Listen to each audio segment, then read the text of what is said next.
Everyone, welcome to my YouTube channel. I am Simran Sahani and आज मैं आपको पढ़ाऊंगी क्लास 12th की पॉलिटिकल साइंस का chapter 5 United Nation and its organisation. अगर आप 2020 के बच्चे हो तो एज यू नो दैट 2020 के बाद आपका सिलेबस चेंज हो गया है। पहले ये चैप्टर था चैप्टर 6 इंटरनेशनल ऑर्गेनाइजेशन, बट अब ये चैप्टर बन गया है चैप्टर 5 और इसका नाम भी चेंज हो गया। नाम हो गया इसका United Nation and it's organisations. बाकी इस चैप्टर में कुछ चेंज नहीं हुआ है, बस इसके अंदर 3 टॉपिक्स ऐड हुए हैं। क्या टॉपिक्स है वो? हम यूनाइटेड नेशन की जो 3 सब ऑर्गन्स है, 3 बॉडीज है, UNHRC और WHO और एक और है, उसके बारे में आपको इसमें ऐड हुआ है टॉपिक, तो वो हम पढ़ेंगे इसी वीडियो में। तो 2020 स्टूडेंट्स जो ऐड हुआ है वो आपको इस वीडियो में मिल जाएगा। एंड अगर कोई आगे का बच्चा देख रहा है, 2020 के बाद का बच्चा देख रहा है, तो there is nothing new for you. तुम्हारी बुक्स में तो टॉपिक्स ऐड हो ही गए होंगे। अब स्टार्ट करते हैं अपना chapter what are the international organisation. देखो, मेनली इस चैप्टर में हमें यूनाइटेड नेशन के बारे में ही पढ़ना था, तो इसलिए CBSE ने इसका नाम बदल दिया। हम इसमें यूनाइटेड नेशन डिस्कस करेंगे, क्यों बना यूनाइटेड नेशन, क्या जरूरत थी उसके बनने की। This is all we are going to study in this chapter. तो इसका नाम अब चेंज कर दिया गया है और हम UN के सब ऑर्गन्स पढ़ेंगे, तो that's why the name is change. और उसके अलावा सब कुछ सेम है। तो बुक खोलो अपनी, लेट्स स्टार्ट द चैप्टर। सबसे पहले I want to tell you that if you want notes of this chapter, political का कोई भी बुक है, दोनों बुक्स में से कोई भी अगर आपको चैप्टर चाहिए तो मेरी इंस्टाग्राम आईडी आपको स्क्रीन पे दिख रही होगी, नोट्स मिल जाएंगे। सिर्फ पॉलिटिकल के ही नहीं, history, eco, geography, English, psychology, class 12th में हो, ह्यूमैनिटीज के हो, 11th में हो, ह्यूमैनिटीज के हो, हर एक सब्जेक्ट के नोट्स मिलेंगे तुम्हें मेरी इंस्टाग्राम आईडी पर। मैं वहाँ नोट्स डालती हूँ, क्वेश्चन आंसर्स डालती हूँ, हैंड रिटन एंड टाइप्ड। तो जो तुम्हें पसंद आए वो तुम ले सकते हो। इस वाली जो वीडियो है इसका पिंड कमेंट अगर तुम देखोगे तो तुम्हें बुक 1 जो है पॉलिटिकल साइंस की और बुक 2 उसके सारे नोट्स का लिंक मिल जाएगा। चाहिए तो जाके ले लो। And if you want to study any subject, history, political, eco, geography, कोई भी 11th में हो, 12th में हो, कोई सब्जेक्ट पढ़ना है तो डिस्क्रिप्शन बॉक्स में प्लेलिस्ट दे रखी है, you can go and study from there. Okay, तो मैंने सारे चैप्टर्स पढ़ा रखे हैं, you can go and prepare. जल्दी से स्टार्ट करते हैं अपना चैप्टर, टाइम वेस्ट नहीं करेंगे हम। तो the first topic is why international organisations. अब हमें क्या जरूरत है इंटरनेशनल ऑर्गेनाइजेशन की? We are living in India, people are living in their country. तो एक ऐसी इंटरनेशनल ऑर्गेनाइजेशन की हमें क्या जरूरत है, उसकी क्या महत्वता है, why do we need it, that we are going to study. तो सबसे पहले जैसे आप बुक खोलोगे तो हमें लेबनान क्राइसिस का एक ग्लिम्स दे रखा है, एक कार्टून दे रखा है। देखो, UN बनी, UN मतलब यूनाइटेड नेशन यानी कि संयुक्त राष्ट्र। वो क्यों बनी थी? जिससे कि हमारा 3rd वर्ल्ड वॉर ना हो और कंट्रीज के बीच में वॉर ना हो और कंट्रीज में पीस रहे, इसलिए हमारी UN बनी थी। ठीक है, तो सब लोगों को जब UN बनी तो ये लगने लगा कि भैया UN बन गई है तो मतलब कहीं पे भी कोई वॉर ना हो, कोई अटैक ना हो। एंड देन कुछ समय बाद, मतलब काफी टाइम बाद हुआ हमारा लेबनान क्राइसिस 2006। लेबनान क्राइसिस 2006 हुआ था, लेबनान एंड इजराइल के बीच में वॉर हुआ था। हमें उसके बारे में नहीं पढ़ना है। तो उस समय पे हमें इनइफेक्टिवनेस ऑफ UN दिखी, यानी कि लेबनान क्राइसिस को रोकने में UN कुछ नहीं कर पाया था। ऑलमोस्ट जुलाई में ये वॉर शुरू हुआ था, 15 जुलाई के आसपास, और अगस्त तक ये चला था। उसमें बहुत सारी इंजरीज भी थी, बॉम्ब वगैरह गिरे थे। तो ऐसा UN की इफेक्टिवनेस, यानी कि किसी की, आप कह रहे हो कि किसी के ऊपर आरोप लग गया, UN के ऊपर आरोप लग गया कि व्हाट आर यू डूइंग, तुम तो बिल्कुल इनइफेक्टिव हो, तुमने तो कहा था तुम वॉर नहीं होने दोगे। और ये जो लेबनान क्राइसिस में UN कुछ नहीं कर पाया, तो उसकी इनइफेक्टिवनेस दिखाई दी हमें लेबनान क्राइसिस के अंदर। तो कहा गया कि जो UN है वो काम का भी है या नहीं है। ठीक है, तो we know that UN is regarded as the most important international organisation today. तो देखो, बुक में सरासर आपको आंसर दे दिया गया है कि चाहे लेबनान क्राइसिस में UN कुछ ना कर पाया हो, बट एट दिस टाइम, आज के टाइम पे UN बहुत इंपॉर्टेंट ऑर्गेनाइजेशन है। क्यों है? तो उसके लिए हमें 2 बड़ी बड़ी कोटेशंस दे रखी हैं। एक दे रखी है, देखो, UN बना था not to take us to heaven but to save us from hell, यानी कि हमें जन्नत में पहुंचाने के लिए UN नहीं बना, बट एटलीस्ट हमें हेल से बचाने के लिए UN बना। यानी कि ऐसा नहीं है कि UN बन गया तो कोई वॉर ही नहीं होगा, कोई लड़ाई नहीं होगी, सब लोग बड़े मजे में पीसफुल पार्टी की तरह रहेंगे। नहीं, वॉर नहीं होगा, वर्ल्ड वॉर नहीं होगा। छोटी मोटी कंट्रीज के बीच में देखो वॉर्स होते हैं, बाउंड्री डिस्प्यूट, अभी हमारा चाइना से वॉर होने वाला था। और ये सब चीज़ों को, कहाँ तक UN चीज़ों को रोक सकती है? नहीं। UN का सबसे बड़ा मोटिव क्या है कि उसे वर्ल्ड वॉर 3 को रोकना है। बिकॉज अगर वर्ल्ड वॉर हो गया तो कंट्री खत्म, सबको नुकसान होता है। जैसे वर्ल्ड वॉर 2 हुआ तो बिल्कुल हमारी इकोनॉमी डाउन, वर्ल्ड वॉर 1 हुआ तो ग्रेट डिप्रेशन आया। तो UN का मेन क्या काम क्या है कि उसे वॉर को रोकना है। बच्चों, अगर ये छोटी मोटी वॉर हो रहे हैं तो हर चीज़ को UN नहीं रोक सकते। तो इसलिए इसलिए जो उनके सेकंड जनरल सेक्रेटरी थे यूएन के, डग हैमसवर्थ, उन्होंने बोला कि UN is made not to take us to heaven but to save us from hell. ठीक है, अब कुछ लोग कहते हैं यूएन बिल्कुल बेकार है, यूएन में तो कुछ नहीं, जाके लोग बकवास करते रहते हैं, बोलते रहते हैं, हर एक कंट्री के प्राइम मिनिस्टर चले जाते हैं, बातें गप्पे मार के आ जाते हैं।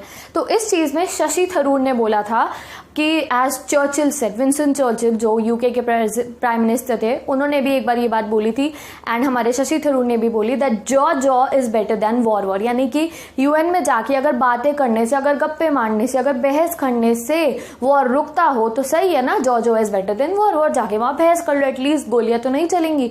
और इस चीज़ में एक और चीज़ हमारी ऐड करी थी शशि थरूर ने, यूएन में बैठ के बोर होने अच्छा है as compare to boring holes into the body. यानी कि अगर जब वॉर पे उतरोगे तो गोली से छन्नी कर दोगे ना, बोर कर दोगे होल्स सामने वाले को, उससे अच्छा तो है कि यूएन में बैठ के आप बोर हो जाओ। तो दोनों कोटेशन मैंने तुम्हें समझा दिए। क्यों समझाइए, देखो कि अगर मल्टीपल चॉइस क्वेश्चन आ रहा है उसमें ये कोटेशन लिखी आ जाएगी हु सेड, तो तुम्हें पता होना चाहिए, because I don't leave a single point in the chapter, that's why I have you this also. तो ये किसने बोली थी जॉ बेटर देन वॉर, वो चर्चिल ने बोली थी, बट इसमें ऐड करा था कि यूएन में बैठ के बोर हो रहे हो तो ठीक है, एक दूसरे को बोर नहीं करना है, ये हमारे शशि थरूर ने ऐड करा था। ठीक है, तो ये आपको पता चल गया, इससे पता चल गया जो लोग पहले क्वेश्चन कर रहे थे ना यूएन पे कि यूएन लेबनान क्राइसिस में कुछ नहीं कर पाया, तो उनके मुंह को बंद करने के लिए बात कही गई थी। और वैसे भी उनको ये स्टेटमेंट दी गई कि भाई यूएन इज इफेक्टिव, ये नहीं है कि सारा सुपर हीरो हो गया UN, but UN is working properly. ठीक है, अब जो मेन वर्क है यूएन का वो क्या है, it helps with the matter of war and peace. War और पीस के मैटर में यूएन हमारा हेल्प करता है। अगर किसी कंट्रीज के बीच में कॉन्फ्लिक्ट हो जाए तो उनके लिए यूएन उन्हें ये सलाह देता है कि आप बैठ के बात करो और आप वॉर की तरफ नहीं जाओ, आप एनाटोकिज्म को फॉलो करो, यानी कि बैठ के बातचीत करो, कॉम्प्रोमाइज करो, नेगोशिएशंस करो, don't go for the war. That is the main agenda of UN. ठीक है, अब व्हाट इज दिस यूएन, क्या है ये, कोई सुपर पावर है, ये कोई सुपर स्टेट है जैसे यूएसए और यूएसएसआर थी एक टाइम पे, तो नहीं, it is not a super power over its member. ये कोई सुपर पावर नहीं है, ये है it is created by the members and it responds to the members. यानी कि ये काफी सारी कंट्रीज ने मिलके खुद ही बनाई है और ये उनको रिस्पॉन्ड करती है। ऐसा नहीं है कि यूएन कोई सुपर स्टेट बन गई है।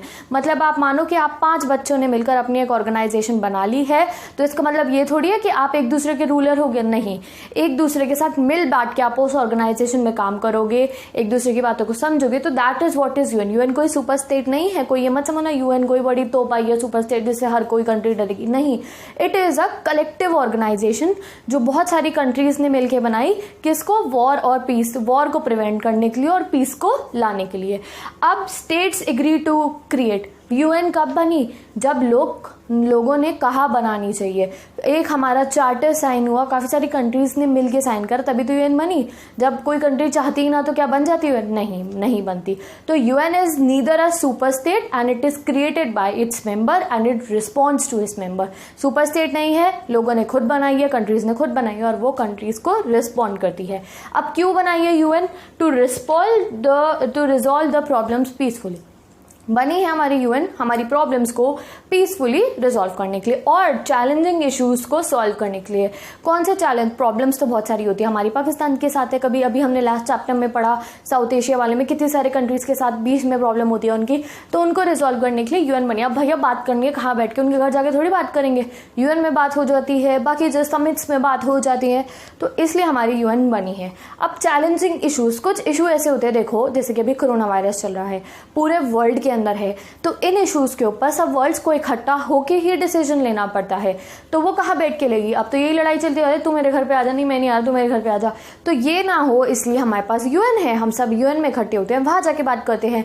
तो कौन से चैलेंजिंग इश्यूज, 2 मार्क क्वेश्चन है, कौन से चैलेंजिंग इश्यूज पर डिस्कशन होता है, तो डिजीज, ग्लोबल वार्मिंग और क्लोरोफ्लोरोकार्बन्स एक समय पे वो हमारी ओजोन लेयर में छेद कर रहे थे, तो उसके ऊपर भी यूएन में डिस्कशन हुआ। और क्या हुआ कि सी लेवल राइज हो रहा है, जितनी भी एनवायरमेंट से रिलेटेड प्रॉब्लम हो गई और कोई डिजीज से रिलेटेड प्रॉब्लम हो गई, तो उसके ऊपर यूएन में बैठ के डिस्कशन होता हैगा। अब आप कहोगे ग्लोबल वार्मिंग तो हम खुद भी ठीक कर सकते हैं, इंडिया वाले अपनी ग्लोबल वार्मिंग ठीक कर ले, अमेरिका वाले अपनी कर ले, बट नहीं, खाली एक कंट्री इंडिविजुअल लेवल पे करेगी तब तक कुछ नहीं होगा। जब तक मेजर इंडस्ट्रियल पावर इकट्ठी नहीं आएंगे और एक सॉल्यूशन नहीं निकालेंगे तब तक कुछ नहीं होगा। यानी कि हमने तो पॉल्यूशन करना बंद कर दिया, बट चाइना बंद नहीं करे तो क्या कर लोगे? नहीं, ग्लोबल वार्मिंग तो होगी तब भी। इसीलिए सारी मेजर इंडस्ट्रियल पावर जब तक इकट्ठे आगे ग्लोबल वार्मिंग कम करने की कोशिश नहीं करेगी तो तुम कितनी भी कम कर लो, कोई फर्क नहीं है। इसलिए इंडस्ट्रियल पावर यानी कि China, developing country India, USA और जितने डेवलप्ड कंट्रीज और डेवलपिंग सब इकट्ठी आएंगी तभी सॉल्यूशन निकलेगा। ओके, अब now this cooperation is not that easy. आसान लग रहा है तुम्हें इतनी बड़ी बड़ी कंट्रीज इकट्ठे बैठ के कॉपरेट कर रही है एक दूसरे के साथ? नहीं। तो ये कॉपरेशन प्रोड्यूस कौन करवाती है? हमारी इंटरनेशनल ऑर्गेनाइजेशन। कौन सी इंटरनेशनल ऑर्गेनाइजेशन? यही हमारी यूएन, यही हमारी हेल्प कराती है इन कॉपरेशन। अब कॉपरेशन कैसे होता है? ऐसे थोड़ी है कि कोई कमरा बना हुआ है वहां जाके लोग बैठ जाते हैं बस बातें करते हैं। नहीं, we have a proper structure, एक बिल्कुल ही प्रॉपर स्ट्रक्चर है, मैकेनिज्म है, एक रूल है, ब्यूरोक्रेसी है। एंड अब जो हम कह रहे हैं कि ब्यूरोक्रेसी भी है, स्ट्रक्चर भी है, एडमिनिस्ट्रेशन भी है, तो खर्चा भी तो होता होगा इतनी बड़ी ऑर्गेनाइजेशन को संभालने का। तो वो जो खर्चा होता है उसका कॉस्ट और बेनिफिट इक्वली शेयर होता है बिटवीन द मेंबर्स। यानी कि अगर किसी चीज़ के ऊपर खर्चा हो रहा है तो वो भी उसके मेंबर्स के बीच में शेयर होगा, और कोई बेनिफिट यानी कि कोई प्रॉफिट हो रहा है तो वो भी जो मेंबर्स हैं उनके बीच में शेयर होगा। कुछ कंट्रीज होती है जो यूएन को ज़्यादा फंड देती हैं, कुछ होती है जो कम फंड देती हैं। तो इस तरीके से हमारी यूएन चलती है। आपने देखा है यूएन के अंदर लोग जाते हैं, अपनी स्पीच देते हैं, इट इज़ एन ऑनर कोई यूएन में जाके स्पीच देता है। तो ये सब चीज़ें हमारी यूएन में होती है। UN is a very successful organisation till date. League of Nations नहीं थी, अभी आगे पढ़ाऊंगी क्या थी वो। तो it is a successful organisation और ये हमें एक मैकेनिज्म प्रोवाइड करती है, एक ब्यूरोक्रेटिक रूल प्रोवाइड करती है कि जहाँ पे वर्ल्ड की सारी कंट्रीज बैठ के कोई भी इशू हो, वॉर का हो, पीस का हो, कोई चैलेंजिंग इशू हो, उस पर बैठ के डिस्कशन कर सके। तो आपका फर्स्ट टॉपिक कंप्लीट हो गया। अब आपका ये जो बॉक्स है मैं साथ के साथ पढ़ाती रहूंगी, बाद में बच्चे पढ़ते ही नहीं है, आई नो दैट, और एग्जाम में से क्वेश्चन आ जाता है। तो आई वांट कि हर बच्चा सब कुछ पढ़ते हुए चले। तो आईएमएफ पढ़ा देती हूँ। आईएमएफ क्या है? The international monetary fund. ये जितने भी फाइनेंशियल इंस्टीट्यूशंस होते हैं उनकी देखरेख करता है all over the world. And it was established in date is not mentioned, I'll tell you later, ठीक है। एंड इसकी 189 मेंबर कंट्रीज हैंगी। किसकी? IMF की 189 मेंबर कंट्रीज है। जो इसकी टॉप कंट्रीज हैं उनके पास 52% ऑफ द वोट है। यानी कि IMF में देखो ट्रेड रिलेटेड इश्यूज होते हैं, तारीफ हो गया, टैक्सेस हो गए, उसके ऊपर IMF बात करती है। तो सबसे ज़्यादा मेंबर्स हैं उनके पास कितने वोट्स हैं? 58% वोट्स जो हैं वो 10 मेंबर्स के पास है। कौन से 10 मेंबर्स है वो? आधे मेंबर्स तो ग्रुप 8 के मेंबर्स है। तो this is a 1 mark question. Group 8 के कौन कौन से मेंबर्स हैं? तो USA, Japan, Germany, France, Italy, Canada, UK, Russia, they are the member of the G8 यानी कि ग्रुप 8 के ये मेंबर्स हैं। इनके पास वोट हैगा out of 52%। And China and Saudi Arabia को मिलाकर इन 10 टॉप कंट्रीज के पास IMF में से 52% ऑफ द वोट्स हैं। और वोट्स होने का मतलब कि ये अगर कोई ट्रेड रिलेटेड बात है तो ये अपने आप को बेनिफिट इसमें दिलवा सकती है। और बुक में मेंशन है कि अकेले यूएसए के पास 16.54% के वोट हैं। यानी कि कोई वोट दे रहा है और अगर यूएसए ने अपना वोट डाल दिया है तो यूएसए की बात ऑब्वियस है मानी जाएगी। ये जो सिस्टम है ये वोटिंग से चलता है कि इतनी अगर इसकी देखो 189 मेंबर कंट्रीज है तो उनमें से 52% वोट तो इन 10 के पास है। तो सोचो इनके तो कोई भी इनका मैटर है तो इसमें ये जीत ही जाएंगे। तो विद दिस IMF आपका कंप्लीट हो गया। डेट अभी मैं आपको बताती हूँ कौन सी है इसकी। तो let's start the next topic जिसका नाम है हमारा इवोल्यूशन ऑफ यूएन। अब बताएंगे हमें कि यूएन बना कैसे था, क्यों बना। हम पढ़ेंगे यूएन क्यों बना। तो देखो जब फर्स्ट वर्ल्ड वॉर हुआ हमारा तो उसके बाद लोगों को यानी कि कंट्रीज को ये लगने लगा कि हाँ हमें अब ऐसे ऑर्गेनाइजेशन की जरूरत है जिससे हम सेकेंड वर्ल्ड वॉर को प्रिवेंट कर पाए। तो जब फर्स्ट वर्ल्ड वॉर हुआ तो उसके बाद एक नई इंटरनेशनल ऑर्गेनाइजेशन बनी डिस्प्यूट्स को सॉल्व करने के लिए जिसका नाम था लीग ऑफ नेशन। 10 जनवरी 1920 को ये ऑर्गेनाइजेशन बनी थी। तो ये बेसिकली यूएन का मम्मी पापा है। कौन? League of Nations. League of nation का सक्सेसर है हमारा यूएन। यानी कि लीग ऑफ नेशन बनी थी वर्ल्ड वॉर 2 को प्रिवेंट करने के लिए। And as you all know that world war 2 तो हो गया, अलाइड और एक्सेस फोर्सेस आपस में लड़ पड़ी। तो जो ये लीग ऑफ नेशंस थी ये फेल हो गई और हमारे लीग ऑफ नेशंस का बेबी यानी कि उसका सक्सेसर निकल के आया यूनाइटेड नेशंस। ठीक है, अब यूनाइटेड नेशन फॉर्म हुई as the League of Nation के सक्सेसर।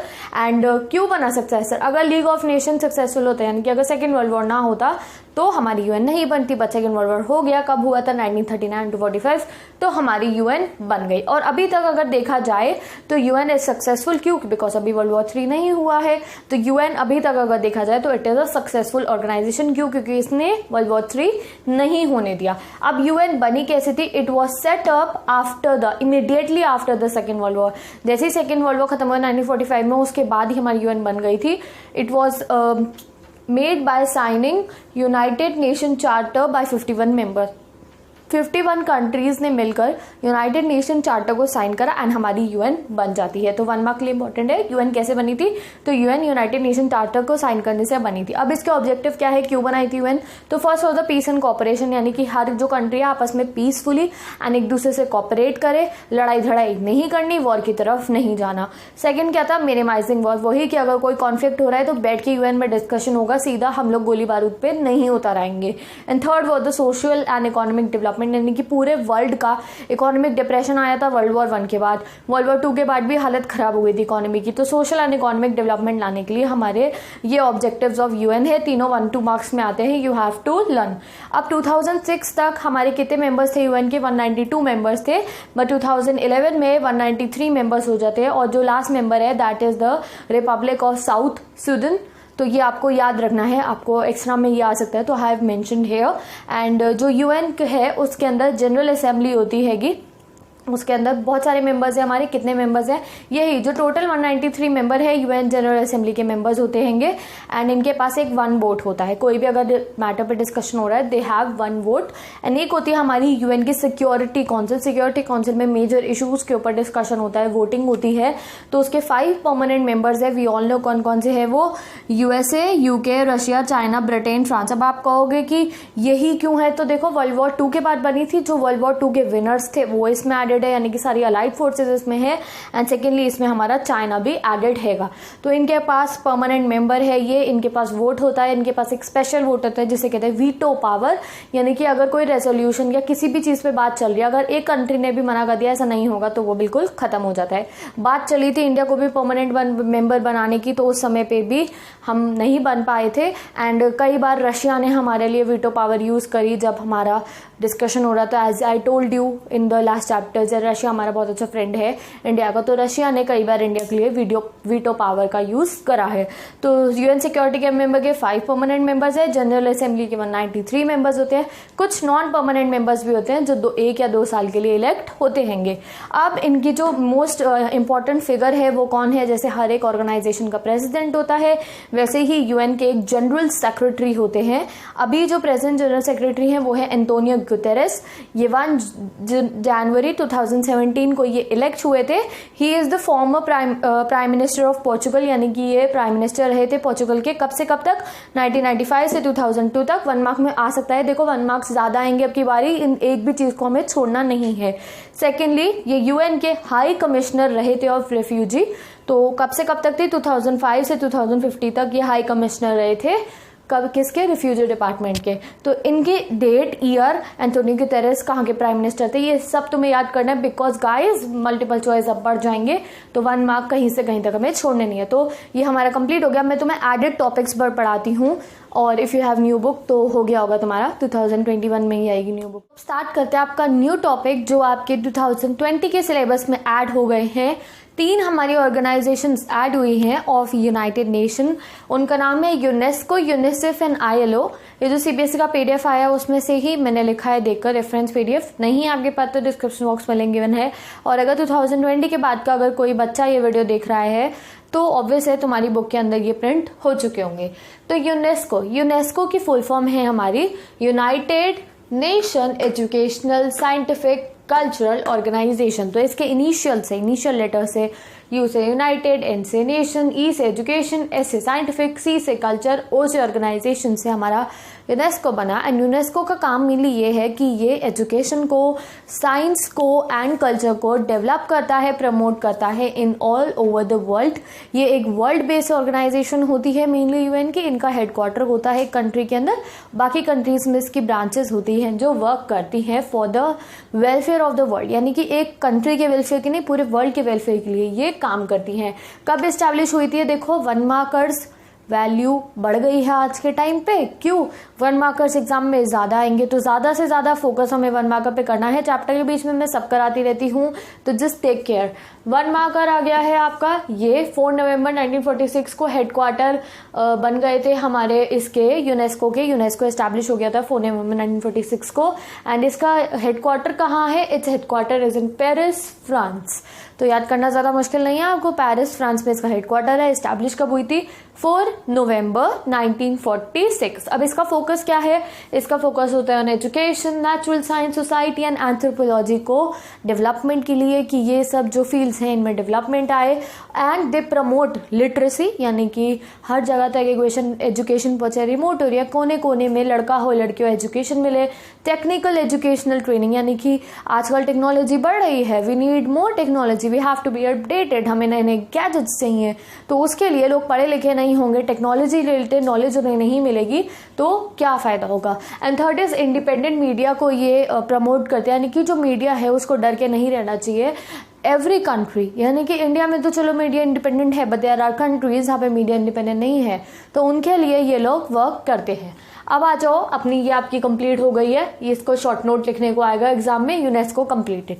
अब आ जाओ यूनिसेफ पे। यूनिसेफ है हमारी United nation international child emergency fund. आपने कई बार, अगर आप इंस्टा वगैरह यूज करते हो या कोई और ऐप आप यूज करते हो, जो बड़े बड़े हीरोज हीरोइन होते हैं, सुपरस्टार्स हो गए, एक्टर एक्ट्रेस या कोई सोशल फिगर्स होती हैं, वो कई बार यूनिसेफ के फंड की पिक्चर्स डालते हैं अपनी स्टोरीज पे और अपने अकाउंट पे कि डोनेशन दी जाए। तो ये जो यूनिसेफ है, it is a international organisation, और ये जो चिल्ड्रन है, किसी को कोई बीमारी है, किसी को एजुकेशन के लिए पैसे चाहिए, तो उनके लिए बहुत वर्क करता है। All over the world donations दी जाती है, लोग डोनेट करते हैं इन NGOs के अंदर, यानी कि इन ऑर्गेनाइजेशंस के अंदर, इन नॉन गवर्नमेंट ऑर्गेनाइजेशंस के अंदर लोग हमारा फंड देते हैं। तो उससे क्या होता है कि ऑल ओवर वर्ल्ड में जो बच्चे हैं, किसी को कोई बीमारी है, किसी को कैंसर है, किसी को कुछ और बीमारी है, तो उनके लिए बहुत ज़्यादा वर्क करा जाता है in this organisation. It promote child's health, किसी बच्चे को किसी भी टाइप की डिजीज़ है, हार्ट में कुछ प्रॉब्लम है, तो उनके लिए फंड्स इकट्ठे होते हैं एंड उनका ऑपरेशन वगैरह करवाया जाता है under this organisation. Better life and development of child, यानी कि कुछ एरियाज जहाँ पे चाइल्ड को ज़्यादा अच्छे से उन पे ध्यान नहीं दिया, जैसे साउथ अफ्रीकन कंट्रीज़ की आप बात करो जहाँ पे डेवलपमेंट इतना नहीं है, तो वहाँ पे इनका मेन फोकस होता है कि वहाँ पे जो चाइल्ड डेवलपमेंट है वो हेल्दी पैदा हो इस तरीके का, एंड वो आगे हेल्दी रहे, ऐसा वर्क हमारी यूनिसेफ करती है। यूनिसेफ के हेडक्वार्टर्स कहाँ है? इसके हेडक्वार्टर्स है USA में, न्यूयॉर्क के अंदर। एंड इसके जो जितनी भी 193 कंट्रीज़ हैं हमारी, यूनाइटेड नेशन की कितनी कंट्रीज़ है? 193। हर एक में यूनिसेफ की ब्रांच है। यूनेस्को मैंने गलती से बोल दिया था, यूनिसेफ की ब्रांच है। यूनिसेफ का हेडक्वार्टर कहाँ है? USA न्यूयॉर्क में। 193 कंट्रीज में इसकी ब्रांचेस हैं and it works for the welfare and development of child, बच्चों के लिए। अब आ जाओ थर्ड पे, इंटरनेशनल लेबर ऑर्गेनाइजेशन ILO। तो लेबर ऑर्गेनाइजेशन क्यों बनती है? देखो, लेबर्स हो गए जो वेजेस पे काम करते हैं, जो दिहाड़ी पे काम करते हैं एंड जो फैक्ट्रीज में काम करते हैं, उनके साथ बहुत ज़्यादा डिस्क्रिमिनेशन होता है। कई बार जो उनसे काम करवा रहे होते हैं उनको पैसे नहीं देते, वर्क कंडीशंस अच्छी नहीं होती, उन्हें ऐसी जगहों में काम करना पड़ता है जहाँ पे वो मर भी सकते हैं। तो उनके लिए एक वर्ल्ड बेस में, नॉर्मल बेसिस पे लेबर ऑर्गेनाइजेशन में ट्रेड यूनियंस वगैरह बनती है, लेबर यूनियन बनती है। एक वर्ल्ड वाइड ऑर्गेनाइजेशन भी है for the sake of labours, वो है international labour organisation, establish in October 1919। देखो कब से एस्टैब्लिश हो रखी है। इसका हेडक्वार्टर है, 1 मार्कर आ गया, जेनेवा, स्विट्जरलैंड के अंदर। और ये क्या क्यों बनी है कि इफेक्टिव कंडीशन हो वर्कर के लिए, जहाँ पे वो किसी फैक्ट्री में काम करे। ऐसा नहीं है कि वहाँ कोई खुली हुई मशीन पड़ी हो और उससे करंट लग जाए वो मर जाए, नहीं। जो भी फैक्ट्रीज है उनमें इफेक्टिव कंडीशन होनी चाहिए। एंड सोशल जस्टिस, यानी कि ऐसा ना हो कि किसी को कम पैसे मिल रहे हैं वही काम करने के और दूसरे इंसान को वही काम करने के ज़्यादा पैसे मिल रहे हैं, या फिर वुमेन और मेन में ज़्यादा डिस्क्रिमिनेशन। तो सोशल जस्टिस के लिए they work and work for the workers international labour standards, यानी कि ये जो है मेनली ये नहीं कि खाली एक कंट्री में काम करती है, ये पूरे वर्ल्ड में जितने भी लेबर्स हैं उनके लिए इंटरनेशनल स्टैंडर्ड्स सेट करती हैं कि अगर किसी के राइट्स खराब हो रहे हैं, यू कैन से दैट किसी के राइट्स वायलेट हो रहे हैं, तो उसे किसी के साथ गलत हो रहा है, उसे ढंग की कंडीशन नहीं मिल रही वर्क के ऊपर, तो they can contact to the ILO। Next क्या हो गया आपका, ये इंसेंटिव्स देते हैं मेन एंड वुमेन को। क्या देते हैं, to engage in productive work, यानी कि अगर किसी के पास काम नहीं है तो दे कैन सर्च ILO और वो देख सकते हैं कि कहाँ उन्हें इफेक्टिव वर्क मिलेगा। क्रिएट सेफ्टी एंड पैरिटी, यानी कि अच्छी कंडीशंस मिले वो किसी फैक्ट्री में कहीं पे भी काम करने हैं। Self respect and condition at work, यानी कि ऐसा ना हो कि जो तुमसे काम करवा रहा है वो तुम्हें बहुत घटिया और अपना नौकर समझ रहा हो। कोई काम छोटा बड़ा नहीं होता, everyone has their own dignity. तो कंडीशन ऑफ सेल्फ रिस्पेक्ट मिलनी चाहिए, वर्कर कितना भी छोटा काम कर रहा हो उसके साथ रिस्पेक्टफुली बिहेव करे, एक अच्छी कंडीशन मिले उसे काम करने की, एंड अच्छे प्रोडक्टिव वर्क उनको ढूंढ कर देता है हमारा ILO, and it works for the sake of the labours. तो ILO भी कंप्लीट, यूनिसेफ भी कंप्लीट, यूनेस्को भी complete, added topics complete, tension खत्म, दीदी क्या पढ़ना है दीदी क्या नहीं पढ़ना है, completed. Now next come to the next topic. अब हमें पढ़ना है reforms of the UN after the cold war. देखो UN कब बनी, वर्ल्ड वॉर 2 के बाद। वर्ल्ड वॉर 2 के बाद क्या शुरू हो गया, कोल्ड वॉर शुरू हो गया। USSR आपस में लड़ते रहते थे। अब एक टाइम आया जब USSR डिसइंटीग्रेट हो गया, तो सिचुएशन बदल गई, वर्ल्ड की सिचुएशन बदल गई। पहले USSR भी था, USA भी था, 2 सुपर पावर थी, अब 1 सुपर पावर बच गई है। तो जैसे जैसे कंडीशन चेंज चाहिए तो हर चीज में रिफॉर्म आता है, बट हमारे UN के अंदर रिफॉर्म्स नहीं आए थे। तो रिफॉर्म्स दिए गए UN के अंदर कि हमें UN के अंदर भी चेंजेस लाना चाहिए, पुरानी बुढ़ी UN हमें नहीं चाहिए। अब जब हमारा वर्ल्ड चेंज हो गया है कोल्ड वॉर के बाद, तो अब हमें UN के अंदर रिफॉर्म यानी कि चेंजेस लाने चाहिए। Reform of UN after the cold war. तो कोल्ड वॉर के बाद क्या क्या रिफॉर्म दिए गए, तो 2 टाइप के रिफॉर्म लोगों ने मांगे, यानी कि कंट्रीज ने मांगे। एक तो स्ट्रक्चर और प्रोसेस का रिफॉर्म, दूसरा था ज्यूरिडिक्शन का रिफॉर्म। स्ट्रक्चर एंड प्रोसेस के रिफॉर्म में आता है जो सिक्योरिटी काउंसिल है उसमें लोगों को चेंजेस चाहिए, यानी कि जो परमानेंट मेंबर्स है, 5 परमानेंट मेंबर्स है, कहा गया कि जो 5 परमानेंट मेंबर्स है उसमें से साउथ अफ्रीका में से कोई भी नहीं है तो उस कॉन्टिनेंट में से भी ले लेने चाहिए, एंड एशिया में से तो सिर्फ एक रशिया एंड चाइना ही है हमारी। तो दे वांट, जो एशिया इतना बड़ा कॉन्टिनेंट है तो और ज्यादा representation in the UN security council मिलनी चाहिए बाकी कंट्रीज को भी। तो इस तरीके की बातें हुई, हमारी डिस्कशन हुआ सिक्योरिटी काउंसिल के परमानेंट और नॉन परमानेंट मेंबर दोनों के ऊपर कि चेंजेस आने चाहिए। एंड इंक्रीज की बात हुई कि परमानेंट मेंबर भी इंक्रीज। अब परमानेंट मेंबर को बहुत प्रिविलेजेस मिलती है, उनमें से एक सबसे बड़ी प्रिविलेज एडवांटेज क्या होती है कि उनके पास वीटो होता है। वीटो भी तुम्हें आगे समझाऊंगी, ठीक है। और क्या हुआ कि ये कहा गया, देखो कि वर्ल्ड वॉर 2 के बाद बना हमारा क्या UN। अब जो UN है, कोल्ड वॉर खत्म हो गया, अब ये वर्ल्ड की रियलिटी को प्रेजेंट नहीं कर रहा है। जैसे हमारी कॉन्स्टिट्यूशन है इंडिया की, it is a living document हम कहते हैं, उसके अंदर हम अमेंडमेंट्स कर सकते हैं, समय के साथ साथ अगर चीजें बदल रही है तो उसको हम चेंज कर सकते हैं। इसलिए कहा गया कि जो UN है अब रियलिटी को प्रेजेंट नहीं कर रहा है। UN एशिया, अफ्रीका और साउथ अमेरिका का इंटरेस्ट शो नहीं करता है। USA जो बड़ी बड़ी कंट्रीज है, USA हो गई, वेस्टर्न वर्ल्ड की कंट्रीज हो गई, उन्हीं को ज्यादातर रिप्रेजेंट करता है। और जो बड़ी बड़ी कंट्रीज है, USA, ब्रिटेन, फ्रांस, वो ये UN के बजट प्रोसीजर्स में चेंजेस मांगते हैं। जो बजट होता है ना UN का, उसमें ये लोग चेंजेस मांग रहे हैं। तो हम लोग जो डेवलपिंग कंट्रीज हैं वो किस में मांग रही है कि एशिया, अफ्रीका, साउथ अमेरिका से रिप्रेजेंटेशन दो, और जो डेवलप कंट्रीज है, जो वेस्टर्न वर्ल्ड की बड़ी बड़ी कंट्रीज है, वो मांग रही है कि बजट प्रोसीजर्स में चेंज करो। तो ये होगा हमारी स्ट्रक्चर रिफॉर्म्स। नेक्स्ट इन्होंने मांगे ज्यूरिडिक्शन रिफॉर्म्स। ज्यूरिडिक्शन रिफॉर्म्स मतलब कि ज्यूरिडिक्शन यानी कि UN को किन बातों पर ज्यादा ध्यान देना चाहिए। तो कुछ लोग कहते हैं कि UN को पीस एंड सिक्योरिटी के लिए वर्क करना चाहिए, कि वॉर ना हो, पीस मेंटेन हो।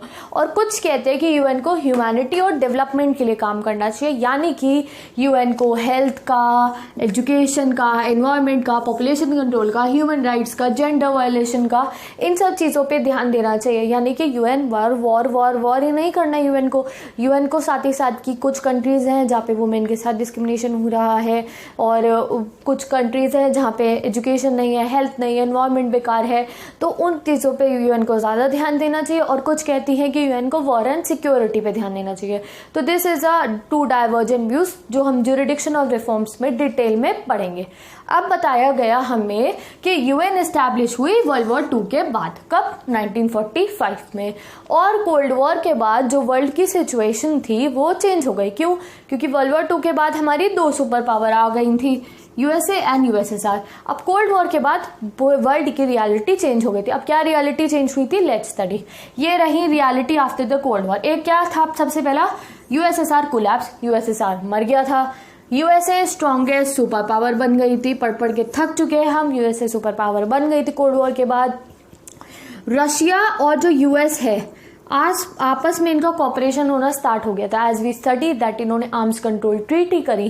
पहले क्या था, यूएसएसआर और यूएसए में इतनी बातचीत नहीं थी, बट अब क्या हुआ, जो ये यूएसएसआर का बेटा या फिर सक्सेसर आपको रशिया निकल के आया जिसने इसकी सीट घेरी थी परमानेंट काउंसिल के अंदर, इनके और यूएसए के जो रिलेशंस थे कुछ बेटर होने लग गए थे, ये एक दूसरे से कॉपरेट करने लग गए थे और चाइना और इंडिया जैसी कंट्रीज इमर्ज होने लगे ऑन द वर्ल्ड स्टेज। हमने नैम को ज्वाइन कर लिया था, चाइना अपना अलग पॉलिसी चला कर चल रहा, तो हम लोग भी इमर्ज हो रहे थे।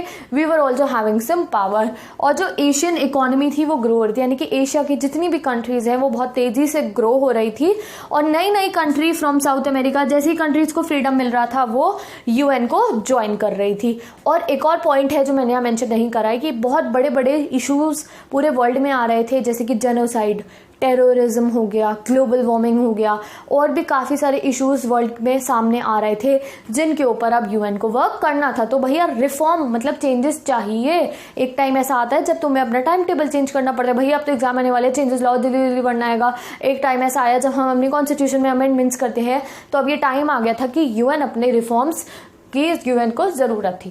अब let's come to the next topic, reform और स्ट्रक्चर एंड प्रोसेसेस। अब इसमें हम डिटेल में पढ़े, पहले उन्होंने बता दिया एक स्ट्रक्चर रिफॉर्म चाहिए, एक ज्यूरिडिक्शन रिफॉर्म चाहिए।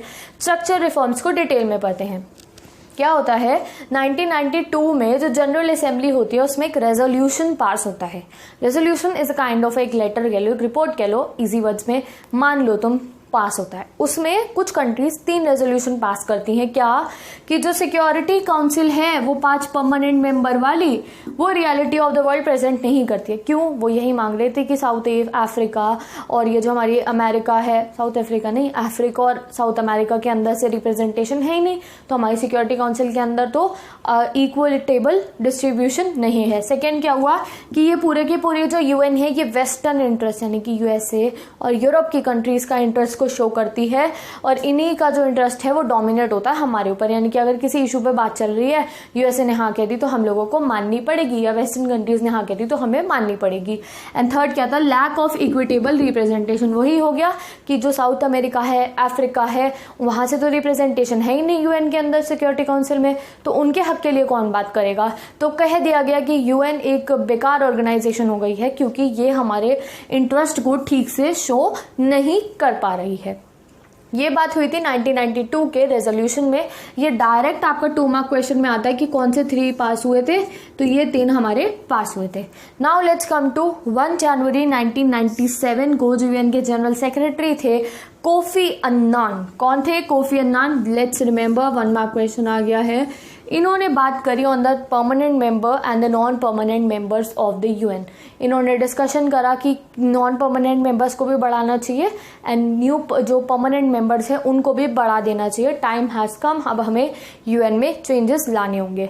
तो एक क्राइटेरिया सेट किया गया कि अगर किसी को, किसी कंट्री को यूएन का परमानेंट मेंबर बनना है, यानी कि वो 5 मेंबर जो है ना वो परमानेंट बनना है, तो उसके पास ये चीजें होनी चाहिए। जैसे कि हम कहते हैं ना, अगर तुम कोई जॉब मांगने चाहते हो, ये डिग्री होनी चाहिए, ये डिग्री होनी चाहिए, ये डिग्री होनी चाहिए, तो स्टैंडर्ड सेट कर दिए गए। ये रहे वो स्टैंडर्ड। पहला क्या है, वो एक मेजर इकोनॉमिक पावर होनी चाहिए, यानी कि उस कंट्री की इकोनॉमी अच्छी होनी चाहिए, एंड मिलिट्री खुद में सशक्त होनी चाहिए, यानी कि सेल्फ रिलायंट मिलिट्री होनी चाहिए। अगर कोई वॉर हो तो वो संभाल सके उसको। मिलिट्री भी अच्छी होनी चाहिए, इकोनॉमी भी। थर्ड क्या था, सब्सटैंशियल कंट्रीब्यूटर टू यूएन। वो यूएन का जो बजट है, यूएन का जो फंड है, उसमें उसको पैसा देना पड़ेगा, वो उसे कंट्रीब्यूट रेगुलर बेसिस पे करता हो। Third was the big nation population. तो इंडिया तो बन सकता है, हमारी पॉपुलेशन तो ज्यादा है। डेमोक्रेसी होनी चाहिए कंट्री में और ह्यूमन राइट्स वायलेट नहीं होने चाहिए। तो हमारे यहाँ तो डेमोक्रेसी भी है, हमारे यहाँ तो ह्यूमन राइट्स भी वायलेट नहीं होते हैं तो हम आवाज उठाते हैं। अ कंट्री में काउंसिल रिप्रेजेंटेटिव, एक ऐसी कंट्री जो ऐड हो जाती है तो जो काउंसिल है वो रिप्रेजेंटेटिव लगेगी। जैसे कि अगर अफ्रीका की कोई कंट्री आ गई सिक्योरिटी काउंसिल के अंदर तो वो रिप्रेजेंटेटिव हो जाएगी। क्यों? क्योंकि अभी तक तो अफ्रीका में से नहीं है कोई। अगर साउथ अमेरिका की आ गई तो भी वो रिप्रेजेंटेटिव बन जाएगी क्योंकि वहां से कोई नहीं है। अगर हम गए तो हम भी रिप्रेजेंटेटिव बना देंगे। क्यों? क्योंकि हमें तो जाना ही है। Let's say that. तो ज्योग्राफी, इकोनॉमी, कल्चर, तीनों चीजों से उसको रिप्रेजेंट करना चाहिए। एक अलग जियो पॉलिटिक्स दिखानी चाहिए, इकोनॉमी दिखानी चाहिए एंड कल्चर को प्रेजेंट करना चाहिए। क्राइटेरिया रख दिए ये कि ये सब पूरे कर दोगे तो सिक्योरिटी के परमानेंट मेंबर। ओके तो अब ये इन्होंने क्राइटेरिया तो दे दिया। अब बुक में आगे इतना लंबा सा पैराग्राफ दे रखा है, उसमें क्वेश्चंस बता रखे हैं। देखो उसमें ये बताया गया हमें कि तुमने हमें क्राइटेरिया तो दे दिया बट उसकी लिमिट नहीं बताई, उसकी क्वांटिटी नहीं बताई। मेजर इकोनॉमिक पावर, ऐसे तो हजारों कंट्री है, सॉरी इतनी सारी कंट्री है जो कह देंगी कि हम इकोनॉमिक पावर है, हमें परमानेंट मेंबर बना दो। मिलिट्री में कहेगी हमारी मिलिट्री अच्छी है, हमें बना दो। और अगर सब्सटैंशियल कंट्रीब्यूटर यूएन का है तो कोई भी कंट्री ज्यादा अपना कंट्रीब्यूट करने लगेगी। Population wise there are many countries that are higher. अब कितनी पॉपुलेशन, डेमोक्रेसी, मेनी कंट्रीज में डेमोक्रेसी है। तो इन्होंने क्वेश्चन मार्क लगा दिया, क्राइटेरिया तो दे दिया पर एक लिमिट तो सेट करते कि इसके ऊपर वालों को हम रख लेंगे। तो एक बिल्कुल ही वेग सा इन्होंने हमारे आगे ये स्टैंडर्ड्स प्रपोज कर दिए कि अगर ये सब स्टैंडर्ड्स फुलफिल हो रहे हैं तो आप यूएन के परमानेंट मेंबर बन सकते हो। And there are many countries जो इस स्टैंडर्ड के हिसाब से परमानेंट मेंबर बन सकती है। अब ये जो न्यू परमानेंट मेंबर और जो नॉन परमानेंट मेंबर्स हैं इनको बनने में क्या मिलता है, like what are the advantages that they get. तो सबसे पहले तो जो भी कोई है जनरल असेंबली के अंदर यानी कि यूनाइटेड नेशन के अंदर, उन सबके पास एक वोट होता है। कितना वोट होता है? एक वोट होता है। 193 कंट्रीज है, सबके पास एक वोट है। बट जो ये 5 परमानेंट मेंबर है इनके पास वीटो पावर होती है। वीटो पावर मतलब कि ये नेगेटिव वे में वोट कर सकते हैं। जैसे कि आप सोचो, मैं एक बहुत ही हाइपोथेटिकल एग्जांपल ले रही हूँ। आप अगर देखो हर एक कंट्री के पास 1 वोट होता है और ये जो 5 परमानेंट मेंबर्स हैं इनके पास नेगेटिव वोट करने का तरीका होता है और उसी नेगेटिव वोट को कहते हैं वीटो पावर।